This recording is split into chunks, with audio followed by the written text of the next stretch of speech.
Hello, everyone. We're honored today to have with us Ms. Hollie McKay, and she's the author of the book Only Cry for the Living. And she's a journalist, and she's been around the world doing journalism. And we're bringing her on today to talk about what's going on over there in Ukraine and her insights and observations so that we could get many different sides of what we're hearing and seeing. So thank you very much for being here today, Hollie.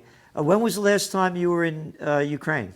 I just got back a few days ago, so I've been pretty much there since January, and took a small break sort of in the middle in late February. But aside from that, I spent most of this year there, and we'll just have a few days off, and then heading back again probably at the end of this week.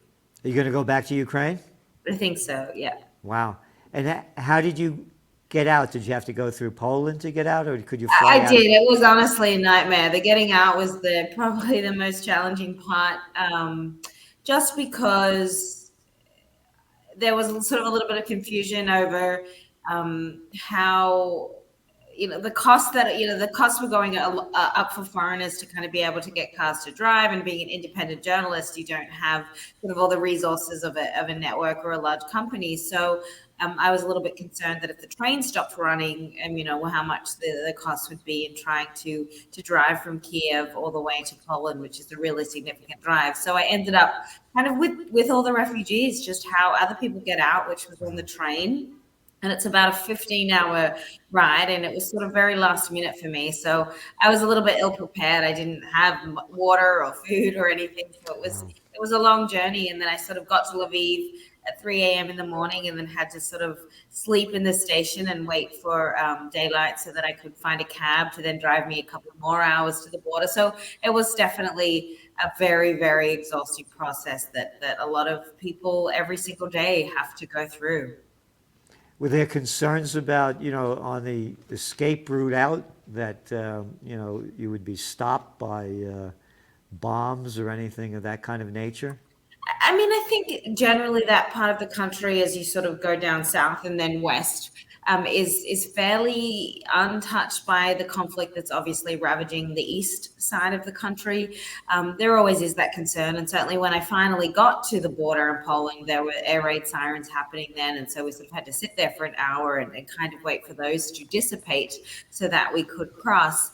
But generally, that area, while it has been hit on several occasions, it's generally considered to be significantly safer than certainly the east side and anywhere near Kiev right now.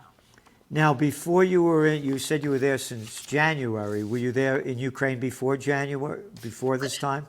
I have visited once before, so I sort of had a little bit of a network there and friends from a few years ago. While I was actually doing some work in Russia, and then I went to Ukraine after that. Your insights of what's going on in Ukraine.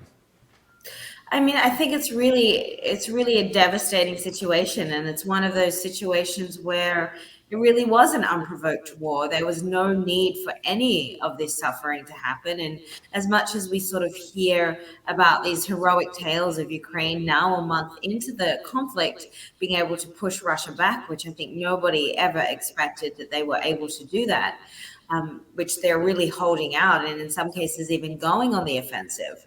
But I think at the end of the day, there are no winners in this war, and Ukraine may or may not succeed in completely driving out Russian troops. But certainly, that isn't necessarily a victory or a win for them, because you can see so many of their cities have been flattened, so many lives have been lost, and businesses broken down, and it's a country now that revolves entirely around a war, and there is really no other life beyond that. And it's going to be incredibly difficult, I think, moving forward for Ukrainians to ever be able to really trust their Russian neighbors again. And so I think this is something that isn't going to be over in a matter of weeks or even months. This is something that is going to have huge ramifications for Europe and the rest of the world for a really long time to come. And it's just a really, really, really sad situation. And you see so many of the most vulnerable people in the world. So elderly, disabled, pets, children, that are just suffering hugely as a result of this, and living in bunkers, and being rescued. And it's just, there are so many different layers of trauma. It's very hard to process at times. You, in reading some of what you've written, you talked about for several days, one of the women had been asking the guarding Russians if they could return to their homes to collect some belongings and personal items, to which the soldiers refused. Finally, one snapped and said, if the woman asked again, they will take all the men from the bunker and line them up in the streets and proceed to shoot them randomly in an apparent game of Russian roulette. Mm. And I was hearing these stories so often from people that were in areas that had come under Russian occupation. And I was very curious to try to understand what life was like living under the Russians very suddenly. And it seemed to be, there were a lot of common denominators. And one of them was that the first thing that the Russian soldiers would do often was that they would come to these homes. And mind you, these people have no electricity, no heat, no food, nothing. And the Russians would come and want to sort of do inventory on who was there. And then they would take their phones from them, and then, proceed to take their clothing and their food, and just put them in an even a deeper place of misery. And then these tales of just sort of random shooting, somebody being on a balcony, having a cigarette and getting shot. Someone else told me about a neighbor of his who was trying to deliver bread to a neighboring village, and the Russians considered him an activist and shot him. And almost everybody that I talked to that tried to escape, even through these quote unquote humanitarian corridors, were being shot at by the Russians. So it just shows you just how widespread the violence is, and really just how terrifying and precarious it is, and that you can see how really desperate the Russian forces are at this point, because they are, very much behind their military goals, and they don't seem to A, have the resources, or B, really understand what to do once they occupy an area. So it's terribly traumatic for people. And mind you, when they do leave these places, when they are evacuated, they don't have anywhere to go. They may go to a quote unquote slightly safer place, but they don't know, they don't have a home to go to. There's no displacement camp for them. So it's just sort of one snowball after another. And it's just really hard to think this is happening in Europe in 2022. What about where were you in Ukraine as all this is going on? So for the kind of first part of the year before the full-scale invasion, I spent most of that in Donbas in the east, which was already at war. And All right, then, let me stop right there, yeah. because we keep hearing you were in Donbas, and what we keep hearing from the other side is that Donbas has been under kind of continuing attack from Ukraine. Is that true? Yes, so not all of it. So there are certain parts of it, Donetsk and another area that have been, they kind of occupied by pro-separatists. And then there are other cities just around that are still under fire, but they remain under Ukrainian occupation. So those sort of two main areas as what Russia is now trying to claim and wanting to essentially fold into Russian territory. And that may end up being a major negotiation point between Kiev and Moscow once they nut out sort of terms to try to stop this war. So those areas are what they consider to be occupied by not Russians, but by pro-Russian separatists. But essentially they are supported by Moscow. And so then once the invasion sort of happened, and that was on February 24th, that began, I basically stayed sort of in that Kiev area and was sort of covering most of the city and then areas around that, which were under sort of heavy bombardment in Kiev Oblast. So I kind of stayed around the capital. So you were there as the place is getting bombed.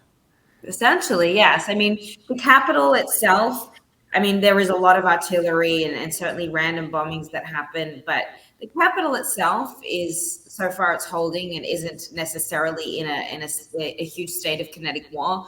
But around the city, 20 minutes outside of it, you have a lot of different smaller towns, villages, and cities that are under very, very heavy Russian shelling. And in some areas, Russian forces have occupied those areas. And that's sort of been, I think, a slow buildup of Russian troops that are trying to kind of get into the city. But once again, I don't think had anticipated the sort of resistance that they were going to get from the Ukrainians, and how effective a lot of the javelins and the stingers and the sort of the anti-tank missile systems that NATO countries have given Ukraine have really been in knocking out Russian air power. So it's certainly a tumultuous kind of situation there. What I read today is that, according from the Russian side, that they have just eliminated the Ukrainian air and sea forces, that they don't exist anymore. I don't know if it's true or not. It's always hard to say, and I find that I often have to kind of take a little bit anything that both comes out of Kiev and Moscow. It's important to sort of take with a lot of skepticism, really, because both governments certainly have their own agenda and narrative, and are putting forth how their version of events. So I think you have to treat any of these official statements with a little bit of skepticism, because it's very hard to kind of verify anything that is being said, and you certainly have to take into account the very different agendas, and that both sides are painting very different pictures as to what is happening. And for me, it's certainly very clear that Russia isn't advancing anywhere near the degree to which they thought they would, but it is also very clear to me that has evolved into a tactic of really decimating areas and absolutely shelling very indiscriminately, and oftentimes it's civilians who are targeted in those attacks. So I think we're probably going to see a lot more attacks on civilians, just because I think Russia is grasping at straws in trying to bring Ukraine to its knees. Do you think the Ukrainian army will defeat the Russian army? I know that that's sort of the popular narrative, and I think that every Ukrainian you meet is so willing to fight or play some sort of role in this war. I think there is absolutely no way that they're going to just kind of fall and accept whatever Moscow brings upon them. So in that case, even if they were to get in, you're looking at a very brutal and long guerrilla war that would go for a very long time. So I certainly don't see a Russian victory in any sort of way, shape, or form with their current military goals. But I'm also hesitant to kind of paint in big, glorious terms any kind of huge scale Ukrainian victory either, because I think we're only really hearing about the wins. And I think that Russia still has a very formidable presence, and they certainly have a lot of air power. So I think it's a little premature to sort of say that Ukraine is necessarily going to win or win anytime soon. As I see it from my end, I don't know why there's not a ceasefire for peace. I'm totally opposed to Russia's invasion, just as I am totally opposed to America's invasions of all the countries that they've invaded. And I've also launched Occupy Peace, so I put my money in my heart where my mouth is.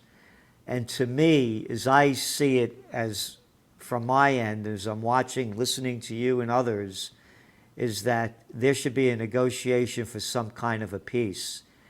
I tell the story, there's a famous chart of Napoleon's march to Moscow when he leaves Poland with 420,000 troops. He comes back with 10,000. Then there was Adolf Hitler's Operation Barbarossa that killed 27 million Russians.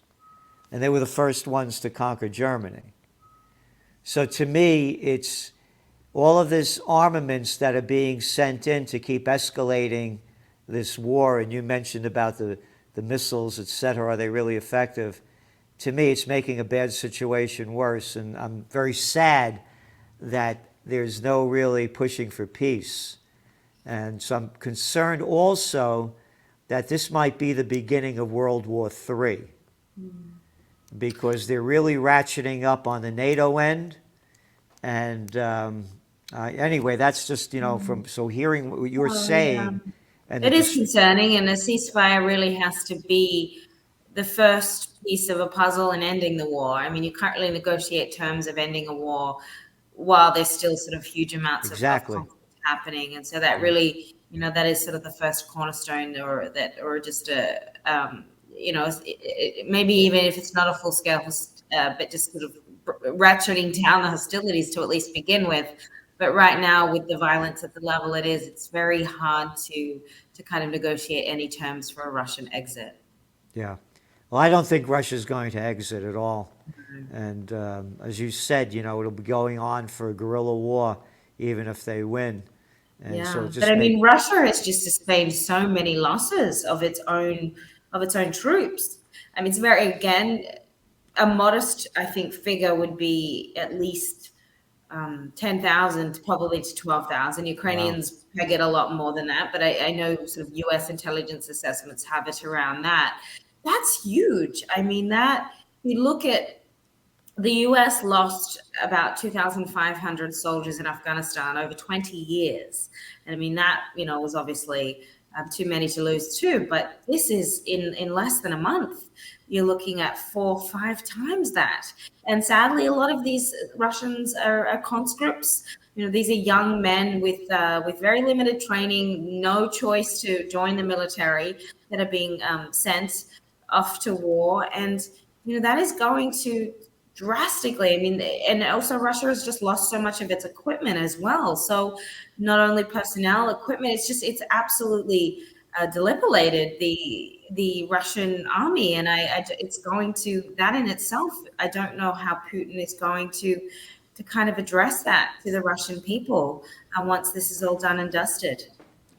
Well, I don't think he cares about addressing it to the Russian people, and he'll do what he wants. But again, the numbers also that you're mentioning, I don't know if they're true or not, also because they are coming from, as you mentioned, American intelligence.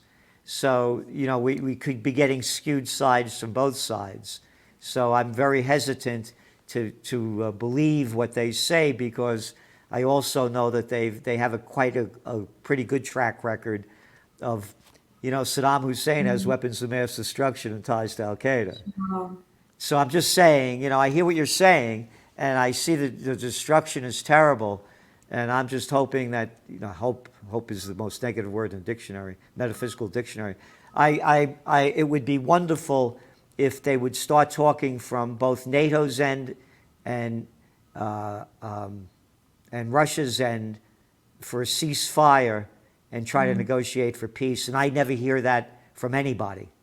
Right. Yeah, I think it's, that's also, it's very important to sort of get to that point. And I don't know Zelensky's willingness to sort of give up any territory or to kind of make any of the concessions Russia wants in order to get to that point. So it is a very difficult sort of situation. And we also can look in hindsight of what could have been said or done before this that may have prevented what's happening. Yes. Again, it's all 2020 hindsight, but I hope that we can take away lessons from this in terms of what, if a situation like this comes up again, what world leaders sort of have to do and say and concede upon, so we never get to this point, because it just should not be happening in this day and age. No, it should not be happening. And my great concern is this is the beginning of World War III. I'm born in 1946, 1 year after World War II. That's not ancient history. No. And you go to Berlin, which I've been to, and other places in Germany, and seeing Berlin was grander than Paris before it was bombed out. Yeah. You're losing the war. Why didn't they stop it before Dresden and all of this other things? And now with the new weaponry of the 21st century, they asked Albert Einstein, what weapons will be used to fight the Third World War? He said, I don't know. He said, but they'll be using sticks and stones to fight the fourth. And that's my, and I, Yeah. so for me, you know, we really need to hear more about peace. And Only Cry for the Living is Hollie McKay's book, and I would really suggest that that's a very important statement to make and a book to read. And I also want everyone to know that we also have a brand new Substack newsletter where we post updated trend forecasts throughout the entire week, and it's at trendsinthenews.substack.com, trendsinthenews.substack.com. So we'll see you there. And thank you again, Hollie. And of course, I you know, all the best to you, and you're going back to Ukraine, and your safety, and those of the Ukraine people. Again, I'm a warrior for the Prince of Peace, and no one seems to be talking about it right now. And to me, that's what's needed the most. Absolutely. Thank you for having me. And thank you. Bye bye now. Bye.